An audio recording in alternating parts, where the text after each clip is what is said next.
ఆంధ్రప్రదేశ్ రాష్ట్రంలో 2 కోట్ల జనాభా, క్రైస్తవ జనాభా ఉన్న మనకు ఒక ఎమ్మెల్యే, ఒక ఎంపీ లేకపోవటం అనేది సిగ్గుచేటు అని చెప్తున్నాం. ప్రవీణ్ పగడాల్ గారు కూడా ఒక సందర్భంలో ఒక వేదిక మీద ఆయన మాట్లాడుతూ ఉన్నాడు తెలుసా, క్రైస్తవులు చరిత్రను మర్చిపోయారు, చరిత్రను మర్చిపోయిన వాళ్ళు చరిత్రలో లేకుండా పోతారు అన్నాడు. ఇంతకు క్రైస్తవ చరిత్ర ఏంటి? ఇది ఎవరు చెప్తున్నానంటే, క్రైస్తవులకి రాజకీయాలు తగవు అన్నాళ్ళకి చెప్తున్నా, క్రైస్తవులు రాజకీయాలకు వెళ్ళకూడదు అన్నాళ్ళకి చెప్తున్నా, క్రైస్తవులకు ఎందుకండి ఎమ్మెల్యేలు, క్రైస్తవులకు ఎందుకండి ఎంపీలు అన్నాళ్ళకి చెప్తున్నా. ఆయన ఏమన్నాడు? చరిత్రను మర్చిపోయారు క్రైస్తవులు అని. మనకు బైబిల్ వచ్చింది మన చేతుల్లోకి, ఈ రోజు మన ఊర్లోకి చర్చ వచ్చింది, మనకు పాస్టర్ వచ్చాడు, మనకు వాక్యం వచ్చింది, మనకు రక్షణ వచ్చింది, యేసు ప్రభు అని మనకు పరిచయం అయ్యాడు. ఇదంతటి కారణం ఎవరు తెలుసా మీకు? ఎవరు కారణం? మిషనరీలు, క్రైస్తవ మిషనరీలు. క్రైస్తవ మిషనరీలు మన దేశానికి వాళ్ళు అమెరికా నుంచి, ఇంగ్లాండ్ నుంచి, జర్మనీ నుంచి, ఆస్ట్రేలియా నుంచి, ఎక్కడెక్కడి నుంచో వాళ్ళ ఆస్తుల్ని, అంతస్తుల్ని, కుటుంబాల్ని అన్ని ఇల్లు వాకిలి విడిచిపెట్టుకొని భారతదేశంలో ఉన్నటువంటి నాగరికత తెలియనటువంటి ప్రజలకి యేసు ప్రభుని పరిచయం చేయాలి, స్వార్థని పరిచయం చేయాలి అని మన దేశానికి ఎందరో క్రైస్తవ మిషనరీలు వచ్చారు. కాబట్టి ఈరోజు మన ఈ కుగ్రామం వరకు, మన ఈ గిరిజనుల వరకు, మన పాడేరు నియోజకవర్గం వరకు బైబిల్ వచ్చింది, యేసు ప్రభు పరిచయం అయ్యాడు, స్వార్థ వచ్చింది, సంఘాలు వచ్చాయి. కారణం క్రైస్తవ మిషనరీలు. క్రైస్తవ మిషనరీలు చేసిన సేవ ఎట్లాంటిదో తెలుసా? మిషనరీలందరూ కూడా చంపబడ్డారు, హత్య చేయబడ్డారు, క్రీస్తు కోసం వాళ్ళ ప్రాణాలు వదిలేరు. అలాంటి సేవ ఈరోజు ఎవ్వరూ చేయలేరు. అలాంటి సేవ చేసే ఆ స్వార్థికులు దేశాలను వదిలిపెట్టి భారతదేశంలో ఏం చేశారో మీకు తెలుసా? మన భారతదేశంలో మొట్టమొదటి పాఠశాలలు తీసుకొచ్చింది క్రైస్తవ మిషనరీలు. మొట్టమొదటిగా స్కూల్ని పరిచయం చేసింది క్రైస్తవ మిషనరీలు. కుష్టి రోగులు ఊరికి వెలుపల వెలివేయబడితే వాళ్ళకు దగ్గర తీసుకొని అమ్మని నాన్నని చేరదీసినట్టుగా వాళ్ళ కురుపుల్ని కట్టి వాళ్ళ గాయాలకి ఆయింట్మెంట్లు పూసి సేవ చేసింది మన క్రైస్తవ మిషనరీలు. ఆ రోజు ఆడపిల్లలు తక్కువగా చూస్తుంటే ఆడపిల్లల కోసం చదువుకోవటానికి గర్ల్స్ స్కూల్స్, గర్ల్స్ కాలేజెస్ తీసుకొచ్చింది క్రైస్తవ మిషనరీలు. ఇకపోతే హాస్పిటల్లో, దవాఖానాలు, హాస్పిటల్లో ఎవరు తీసుకొచ్చారు తెలుసా? క్రైస్తవ మిషనరీలు. ఈరోజు క్రైస్తవ మిషనరీలు మన దేశానికి అంత చేశారు. అంత మాత్రమే కాదు, ఇదంతా దేవుని సేవ. మీరు చెప్పండి నా, ఇదంతా దేవుని సేవన? హాస్పిటల్ కట్టడం, కుష్ఠరోగులకి బాగు చేయటం, వైద్యం చేయటం, ఇదంతా సేవనా? సువార్తన? ఇది కాదు కదా. ఏంటది చెప్పండి? ఏంటది? సామాజిక సేవ, సోషల్ సర్వీస్. వాళ్ళు కుష్ఠరోగుల దగ్గర తీశారు కదా, అందులో హిందూ ఉన్న సేవ చేశారు, ముస్లిం ఉన్న సేవ చేశారు, క్రిస్టియన్ ఉన్న సేవ చేశారు. హాస్పిటల్ కట్టారు, క్రైస్తవుల కోసం కాదు, మనుషుల కోసం కట్టారు. కులం లేదు, మతం లేదు, జాతి లేదు, వర్గం లేదు, ఊరు లేదు, తేడా లేదు, చదువుకున్నాడు లేడు, చదువుకోడు లేడు, పేద లేదు, ధనిక లేదు, రైతు లేదు, ఎవడు లేడు, ఎవరైనా రావచ్చు హాస్పిటల్కి. ఎవరి కోసం కట్టారు? కట్టింది క్రైస్తవ మిషనరీలే, కానీ ప్రజలందరి కోసం కట్టారు. వాళ్ళు ఒక్క క్రైస్తవుల కోసం చేయలా. వాళ్ళు వచ్చింది దేశానికి దేనికి? స్వార్థ కోసం. స్వార్థ కోసం వచ్చిన సేవకులు స్వార్థ మాత్రం చేసుకోవాలి కదా, వాళ్ళకి ఎందుకు సర్వీసులు? ఆలోచించారు ఎప్పుడన్నా? ఆలోచించారా? ఈ రోజు మన సేవకులు చూద్దాం. మన భారతదేశంలో మహా పేరుగాంచిన సేవకులు ఉన్నారే, వాళ్ళు కేవలం సేవ చేస్తారు, సోషల్ సర్వీస్ చేయరు. చేస్తున్నారా? ఆ మిషనరీలకి ఈ సేవకులకి తేడా అది. ఇంకో రెండో విషయం ముఖ్యమైనది చెప్తా. రాజకీయం ఎందుకు క్రైస్తవులు అనే వాళ్ళకి సమాధానం చెప్తాను. ఇంతకుముందు మీ తాత చచ్చిపోయినా మీ అవ్వ, మీ అమ్మమ్మ, మీ జేజమ్మ బతికే ఉంది అంటే కారణం ఎవరు తెలుసా? క్రైస్తవ మిషనరీలు. అప్పుడు హైందవ దురాచారాలు కొన్ని ఉండేవి. బాల్య వివాహాలు, సతీ సహగమనం. సతీ సహగమనం అంటే తెలుసా? భర్త చచ్చిపోతే భార్య యవనస్తురాలైనా ఆరోగ్యంగా ఉన్న భర్తతో పాటు చితి మీద పెట్టి కాల్చివేయబడాలి, భార్యను కూడా చంపాలి. ఇది ఆ దురాచారం, హైందవ దురాచారం, క్రైస్తవ దురాచారం కాదని. దీనికోసం కొట్లాడింది ఎవరు తెలుసా? దీనికోసం ఫైట్ చేసింది ఎవరు తెలుసా? ఇది అన్యాయం, ఇది తప్పు. అన్యాయంగా ఒక ఆడపిల్లని చంపుతున్నారు, భర్త చచ్చిపోతే భార్యను చంపడం తప్పు అని పోరాడింది ఎవరో తెలుసా? రోడ్డెక్కింది ఎవరో తెలుసా? అరిచింది ఎవరో తెలుసా? నిలదీసింది ఎవరో తెలుసా? రోడ్ల మీద కూర్చుంది ఎవరో తెలుసా? పోరాడింది ఎవరో తెలుసా? నా క్రైస్తవ మిషనరీలు పోరాడారు. నా క్రైస్తవ మిషనరీలు పోరాడారు. ఈ రోజు చాలా మంది అంటూనే తెలిసి తెలియని అరకొర జ్ఞానంతో పాస్టర్లు పోరాడకూడదు, మరి వాళ్ళు చేసిందేంటి? పాస్టర్లు రోడ్డు ఎక్కకూడదు, మరి వాళ్ళు చేసిందేంటి? మిషనరీలు.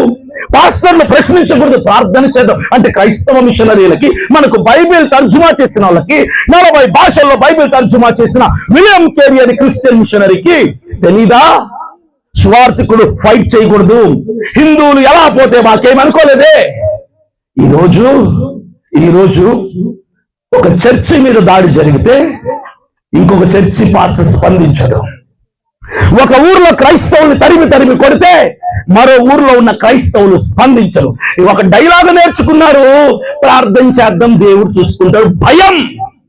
భయానికి, పిరికితనానికి ముందుకు రావటానికి స్వార్థం అడ్డొచ్చి నా కుటుంబం మీదకి ఎక్కడొస్తుందో, నా సంఘం మీదకి ఎక్కడొస్తుందో, మా బతుకులు ఏమైపోతాయో, పోలీసులు మమ్మల్ని ఎక్కడ అరెస్ట్ చేస్తారు భయంతో దేవుడిని అడ్డం పెట్టుకుని ప్రార్థన చేద్దాం దేవుడు చూసుకుంటాడు.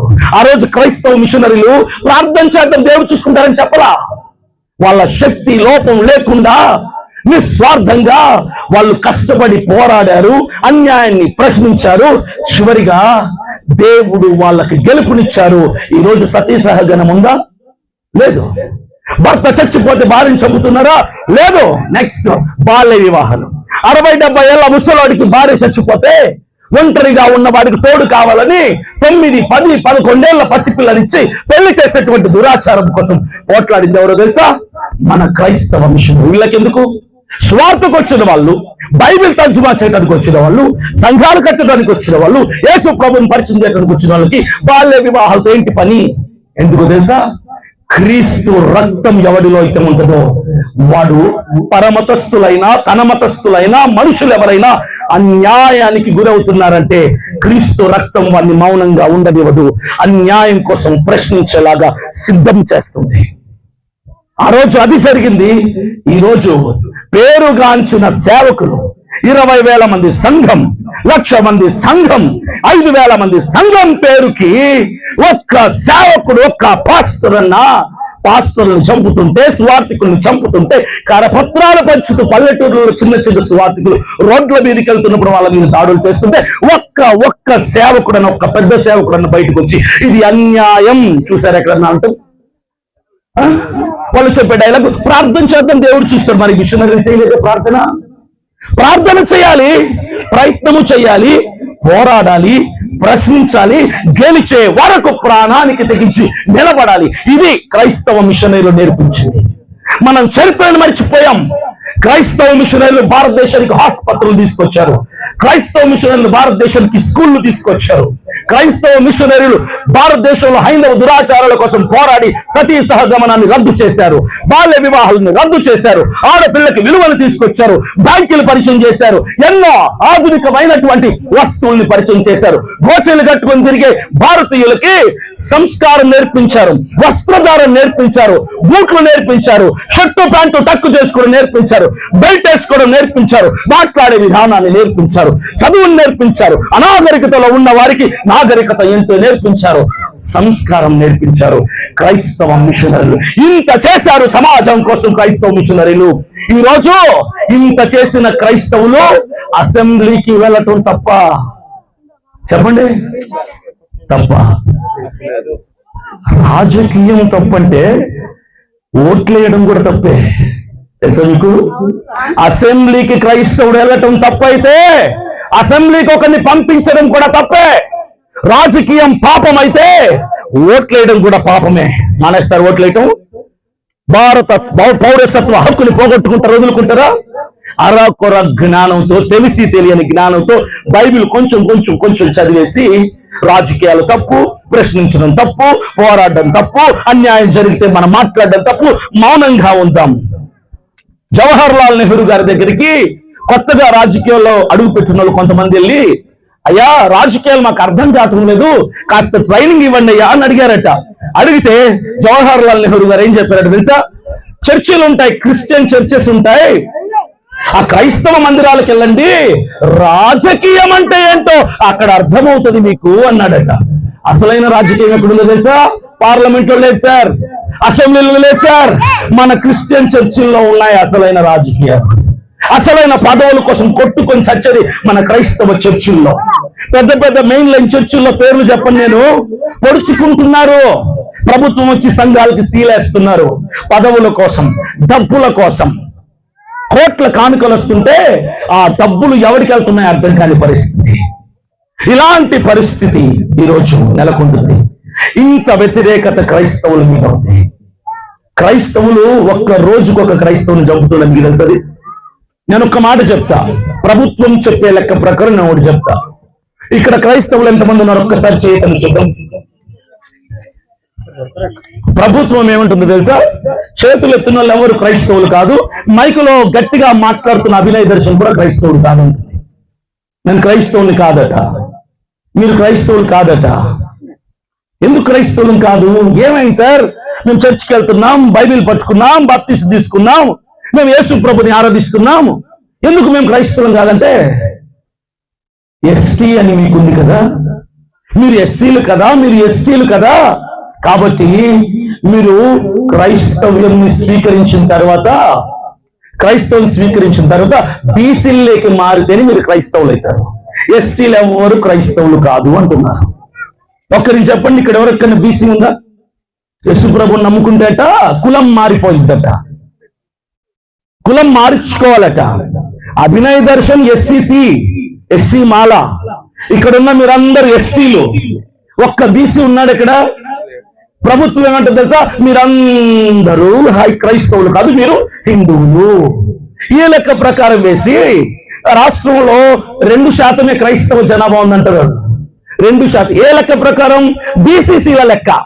అట్లయితే అభినయ్ దర్శన్ కూడా క్రైస్తవుడు కాదు. ఇంకా సేవకులు, మహామహా సేవకులు కూడా క్రైస్తవులు కాదు. బీసీసీకే మారాలంటే మేము మారం.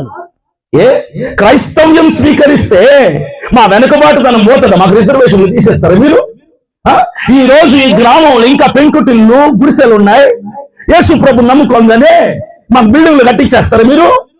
మాకు రిజర్వేషన్లు తీసేయండి. అప్పుడు పోలేక పని చేయండి. ప్రభుత్వానికి ఒకటే చెప్తున్నా, నేను నాయకులు ఒకటే చెప్తున్నా, ఎవడైతే యేసు ప్రభు నమ్ముకుంటే బీసీసీలోకి వెళ్ళిపోమని చెప్తున్నారో, ఎస్టీలు, ఎస్సీలని, ఓసీల్ని, ఎస్టీల్ని, బీసీల్ని, ఎస్సీల్ని అందరూ కూడా జనాభా అంతా కూడా యేసు ప్రభు స్వీకరించిన వాళ్ళందరినీ ఒక కులంలో కలపండి, అప్పుడు అర్థమైంది క్రైస్తవ జనాభా ఎంతో. మీకు చేతనైద్ది అది? ఎస్టీల మీద, ఎస్సీల మీద పడి, దళితుల మీద పడి మా రిజర్వేషన్లు తీసేయటానికి, మమ్మల్ని దొంగ దెబ్బ కొట్టడానికి యేసు ప్రభుని నమ్ముకుంటే మీ రిజర్వేషన్ పోతుంది, మీ ఎస్టీ హోదా పోతుంది, మీ ఎస్సీ హోదా పోతుంది, బీసీసీలోకి వెళ్ళిపోండి అంటే యేసు ప్రభుని అంగీకరించాలని, క్రైస్తవ్యం నుంచి బయటకు వచ్చేయాలని వీళ్ళ లెక్కలేస్తున్నారు ఈరోజు. ఇప్పుడు చెప్పండి, మనకు అధికారం అవసరమా కాదా? ఇంత అన్యాయం జరుగుతుంది మన రాష్ట్రంలో. ఇంకొక మాట చెప్తా, భారతదేశంలో ఆల్రెడీ 12 రాష్ట్రాల్లో మత మార్పిడి నిరోధక చట్టం వచ్చింది తెలుసా? 12 రాష్ట్రాల్లో భారతదేశంలో మత మార్పిడి నిరోధక చట్టం వస్తే కర్ణాటకలో కూడా వచ్చింది, ఒరిస్సాలో కూడా వచ్చింది. స్వతంత్రంగా సేవ చేయడానికి లేదు. పేరు మార్చుకుంటే కలెక్టర్ దగ్గరికి వెళ్ళి అనుమతిని అడగాలి. బాప్టిజం తీసుకుంటే అనుమతిని అర్జీ పెట్టాలి. ప్రతి దానికి అనుమతి. స్వార్థ కరపత్రాలు పంచితే 10 సంవత్సరాల జైలు శిక్ష. క్రిస్మస్లకి, న్యూ ఇయర్కి, ఈస్టర్లకి బహుమానాలు పంచితే 7 సంవత్సరాల జైలు శిక్ష. దశంభాగాలు చర్చిలో ఇస్తే 4 సంవత్సరాల జైలు శిక్ష. చర్చి మీద హారలు పెడితే 5 సంవత్సరాల జైలు శిక్ష. మత మార్పిడి నిరోధక చట్టం అంటే ఇది. ఆల్రెడీ భారతదేశంలో 12 రాష్ట్రాల్లో అమలైపోయింది. నెక్స్ట్ మన ఆంధ్ర, తెలంగాణ లిస్టులో ఉన్నాయి. మారనినా? మనకు కూడా మత మార్పిడి నిరోధక చట్టం రానినా? ఆ చట్టం రాగానే నెక్స్ట్ జరిగేది ఏంటో తెలుసా? పల్లెటూరులలో చర్చిలని లేకుండా చేస్తారు. ఎందుకంటే మీ దగ్గర పర్మిషన్ ఉందా, రిజిస్ట్రేషన్ ఉందా, మీకు లైసెన్స్ ఉందా, కలెక్టర్ అనుమతి ఇచ్చాడా, ఊర్లో వాళ్ళందరూ ఒప్పుకున్నారా, సంతకాలు తీసుకురా ఉందా? లేదంటే చర్చి తీసేయి, బుల్డోజర్ తీసుకొస్తారు, రాత్రి నేలమట్టం చేసి వెళ్ళిపోతారు. ప్రభుత్వం వాళ్ళది, అధికారులు వాళ్ళు. ఇన్ని దాడులకు గురవ్వబోతున్నాం మనం. అందుకే ఒక సామాన్యుడైన నేను ఇల్లు వాకిలు వదిలేసి ఒక క్రైస్తవ మిషనరీ స్ఫూర్తితో ప్రవీణ్ పగడాల గారి ఆశయాలను ముందుకు తీసుకెళ్లాలని ఒక మిషనరీ లాగా ఈరోజు ప్రాణానికి తెగించి ధైర్యం చేసి ఒంటరిగా భార్య బిడ్డల్ని కుటుంబాన్ని అన్నిటి విడిచిపెట్టి దూరంగా రోడ్ల మీదకి ఎక్కి ఊరు తిరిగి నేల మీద పడుకుంటూ రోడ్ల మీద స్నానాలు చేస్తూ ప్రయాసపడుతున్నాను. నా పాస్టర్ని కాపాడుకోవడానికి, నా క్రైస్తవ సమాజాన్ని కాపాడుకోవడానికి, నా క్రైస్తవ కమ్యూనిటీని కాపాడుకోవడానికి ఇంత కష్టపడుతుంటే మన క్రైస్తవుల్లోనే, మన పాస్టర్లోనే కొంతమంది మాట్లాడుతున్నారు, రాజకీయాలు ఎందుకు మీకు, ఎందుకు రోడ్లు ఎక్కావు నువ్వు, ఎందుకు పోరాడుతున్నావు నువ్వు అని కొందరు వ్యతిరేకిస్తున్నారు. ఎప్పుడు తెలుస్తుంది? మత మార్పిడి నిరోధక చట్టం వస్తే కనుక ఈ గ్రామాల్లో, ఈ గిరిజన ప్రాంతాల్లో ఒక్కటంటే లెక్క పెట్టడానికి ఒక్క చర్చి మిగలదు. మీ పాస్టర్లందరూ పనులకు వెళ్ళిపోవాల్సిన పరిస్థితి వస్తుంది. మీ భక్తంతా అడుగారిపోద్ది.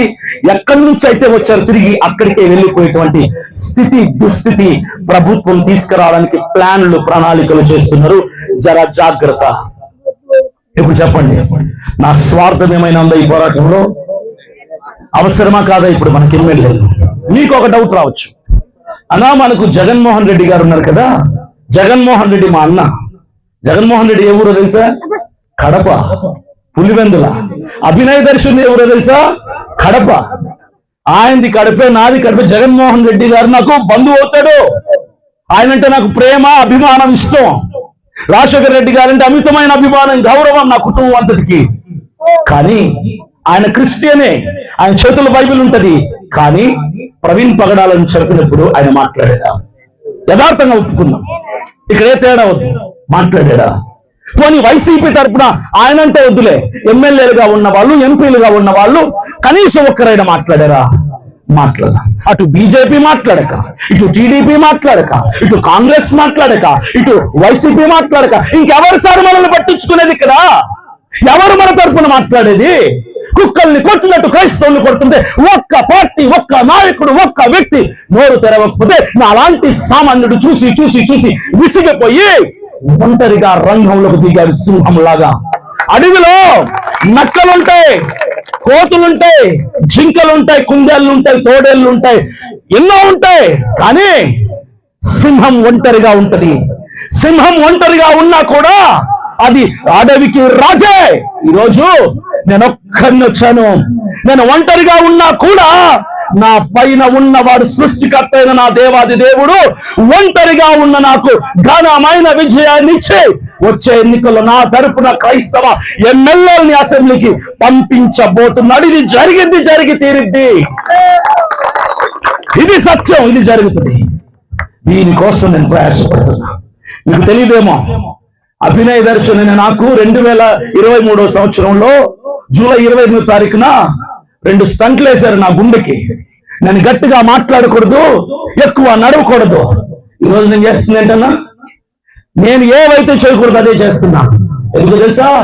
నా ఈ పోరాటంలో నేను చచ్చిపోయినా పర్వాలేదు, నా క్రైస్తవుల కోసం చచ్చానన్నటువంటి దీవెన, ఆశీర్వాదం, మంచి పేరు నాకుంటది. నా కుటుంబం అంతా నాకు ధైర్యం పోస్తున్నాను. నిలబడు, పోరాడు, వెళ్ళు. ఏం కాదు. అయితే ఏమైతుంది? మహా అయితే చంపుతారా? చస్తావా? నిలబడు. క్రైస్తవ సమాజం కోసం నిలబడ్డావు. క్రైస్తవ మిషనరీలు చేసింది ఈరోజు నువ్వు చేస్తున్నావు. నా కుటుంబం అంతా నా కోసం బాధపడుతూ కూడా నాకు ధైర్యం పోస్తుంటే, కొంతమంది నన్ను వ్యతిరేకిస్తుంటే నాకు కన్నీళ్లు రావా? నాకు బాధ రాదా? స్వార్థం. ప్రతి మతంలో, ప్రతి వ్యక్తిలో, ప్రతి వర్గంలో కొంతమంది చీడ పురుగులు ఉంటారు. నేను వాళ్ళని లెక్క చేయకుండా ముందుకెళ్తున్నా. అన్న పేరు ఏం పేరు? అన్న. మా డాడీ పేరు కూడా అదే. మా డాడీ పేరు సుందర్రాజ్, అన్న పేరు సుందర్రావు. అన్న ఫోన్ చేశాడు మాకు నిన్న, అన్నా మీరు బాధపడద్దండి, రండి, మేమున్నాం రండి. ఇంకొంతమంది పాస్టర్లు ఉన్నారు, మీతో కలవాలనుకుంటున్నారు. మీరు ఎందుకు బాధపడుతున్నారు? మేమున్నాం, మా గ్రామాలకు రండి, మేము తీసుకెళ్తాం మిమ్మల్ని, మేము ముందు నడిపిస్తాం మిమ్మల్ని అని అన్న ఫోన్ చేశాక కాస్త ధైర్యం వచ్చింది మాకు. అలాంటి వాళ్ళు ముందుకు రావాలి. మీరు ఆన్ కెమెరా రావక్కర్లా, నేను రమ్మని చెప్పను, వెనకుండి సపోర్ట్ చేయండి. అరే తినటానికి తిండి మన అరకు నియోజకవర్గంలో, ఆ ఊరు చెప్పండి నా మండల పేరు, గ్రామం పేరు. సార్ పడుకోవడానికి చర్చిలో నైట్ వసతి ఇవ్వండి అంటే మేము మీకు సపోర్ట్ చేయమని ముఖాన్ని చెప్పేశారు ఒక పాస్టర్. పడుకోవడానికి చోటు ఇవ్వండి సార్ అంటే, అది పెద్ద మహా బంగ్లా కాదు, చర్చ్ గుడిసే. పడుకోవడానికి చోటు ఇవ్వండి సార్ అంటే మా మినిస్టర్ మేనేజర్ ఫోన్ చేస్తే, మేము మీకు సపోర్ట్ చేయమండి, మాకు ఫోన్ చేయమని చెప్పాడు. పడుకోవడానికి చోటు అడిగితే ఎవరి కోసం నేను అడుక్కునేవన్నా? అభినయ దర్శన స్థాయి ఏంటో తెలుసా? ఒకప్పుడు సినిమా హీరో బాగుండి ఒక్క రోజుకి 5 లక్షలు ఖర్చు పెట్టిన జీవితం నాది. నేను స్వార్థ సేవలో ఉన్నప్పుడు 2017 నుంచి 2026 ఇప్పటి వరకు కూడా దేశ విదేశాల్లో కొన్ని వేల బహిరంగ సభల్లో ప్రసంగం చెప్పినాన్ని, కొన్ని వేల సంఘాల్లో ప్రసంగం చేసినాన్ని. ఈరోజు తిండి లేదన్నట్టు, పడుకోవడానికి చోటు లేదన్నట్టు, పాస్టర్ గారు పడుకోవడానికి చోటు ఇవ్వండి అంటే నేను మీకు చోటు ఇవ్వమంటున్నాను. ఏం మాకు రోడ్లు లేవా? దేవుడిచ్చిన చెట్లు లేవా? మేము అవసరమైతే రోడ్డు మీద పడుకుంటాను. నేను వెనకడుగు మాత్రం వేసే ప్రసక్తి లేదు, వెనక్కి తగ్గే ప్రసక్తి లేదు, అసలు తగ్గేదో లేదుగా గెలిచే వరకు.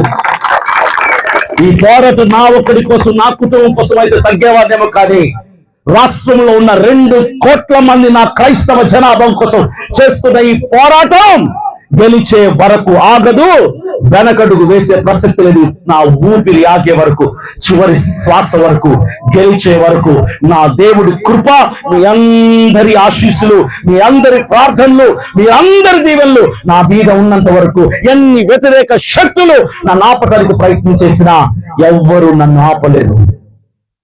కాబట్టి ఒక పొలిటికల్ పార్టీ పెట్టబోతున్నాం, సామాన్యులకు టికెట్లు ఇవ్వడానికి. ఉన్నవాడికి కాదు అందలిమిట్టించాల్సింది, లేని వాడికి టికెట్ ఇవ్వటానికి. మన సమస్యలు తెలిసిన వాడికి, మన గ్రామాల గౌరవం తెలిసిన వాడికి, మన ఎస్టీలలో నుంచి ఒక వ్యక్తిని తీసుకొచ్చి ఒక అవకాశం ఇవ్వండమ్మా. మన క్రైస్తవుని మనం గెలిపించుకున్నాం. ఇంతకాలం ఎవరెవరికో వేసాము ఓట్లు. ఒక్కసారి మన క్రైస్తవుడికి అర్థం, మన క్రైస్తవ సంఘాలు కాపాడుకుందాం, మన క్రైస్తవ సమాజాన్ని కాపాడుకుందాం. మన రాష్ట్రానికి మత మార్పిడి నిరోధక చట్టం రాకముందే మన క్రైస్తవుని ఎమ్మెల్యే చేసుకుందాం అని ప్రాధేయపడతాం. అవసరమైంది మీ చేతులు కాదు, కాళ్ళు కూడా పట్టుకుంటాం. మీరు ఒక్క ఓటుతో అసెంబ్లీలో క్రైస్తవుని కూర్చోబెట్టే అవకాశం మీరిస్తే మేము తీసుకుంటాం. మీరేమో లంచం తీసుకొని ఓటు వేయరు, వాళ్ళేమో లంచం తీసుకొని పని చేయరు. ఇది పరిస్థితి. మనము మారాలా, వాళ్ళు మారాలా. ఇక్కడ రైతులు ఉన్నారా? రైతులు ఎవరన్నా ఉన్నారా? చేతులు ఎత్తండి. అందరు రైతులే. రైతు దేశానికి ఎవరంట? రైతు దేశానికి బానిస. అదేనా? బానిస రాజా? దేశానికి రైతే రాజు. అబ్బా ఎంత సూపర్గా ఉందో ఇండానికే. మన అధికారుల హామీలు, ప్రమాణాలు, ఇట్లాంటి రైతే దేశానికి రాజు, ఇలాంటివన్నీ రాసుకోవడానికి, చప్పట్లు విజిల్ కొట్టడానికి బాగుంటుంది. ఏం చెప్పనా?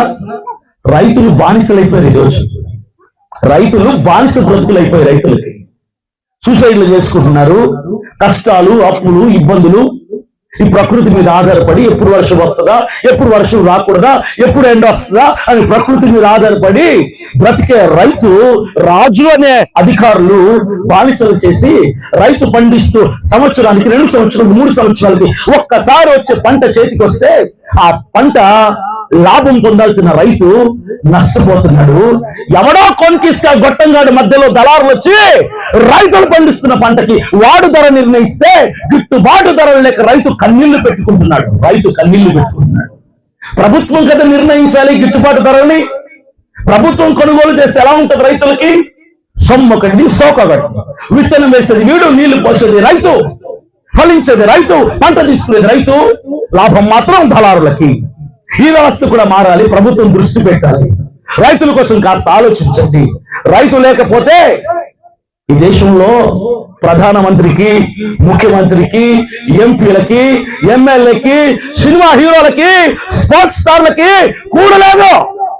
రైతు లేకపోతే నీ భోజనం లేదురా పిచ్చోడా. రైతును కాపాడుకుందాం. గ్రామాలు పట్టణాలకి వెన్నెముకలు అంటారే, పట్టణాలు డెవలప్ అవుతున్నాయి, అభివృద్ధి అవుతున్నాయి, మరి గ్రామాలు ఎందుకు అభివృద్ధి అవుతుందా? ఎందుకు అవే పూరి గుడిసెలు ఉంటున్నాయి? నీ బతుకులు తగలడా?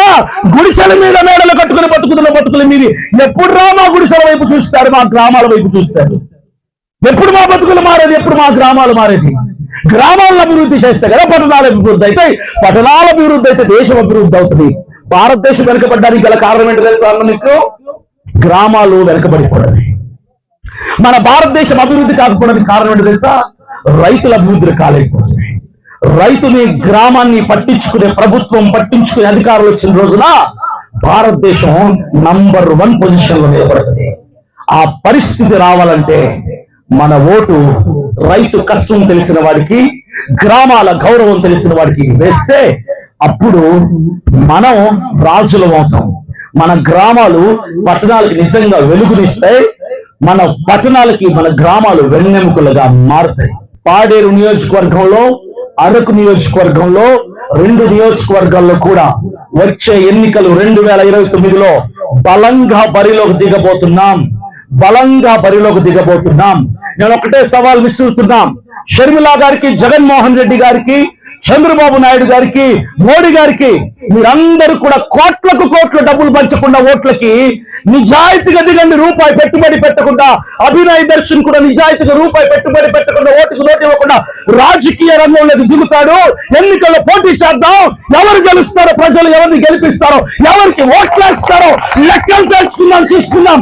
దమ్ముంటే ఈ సవాల్ తీసుకోండి. ఓటుకు నోటు పంచకుండా మీరు దిగండి. ఓటుకు నోటు పంచకుండా నేను దిగుతా. సవాల్ దమ్ముంటే తీసుకోండి.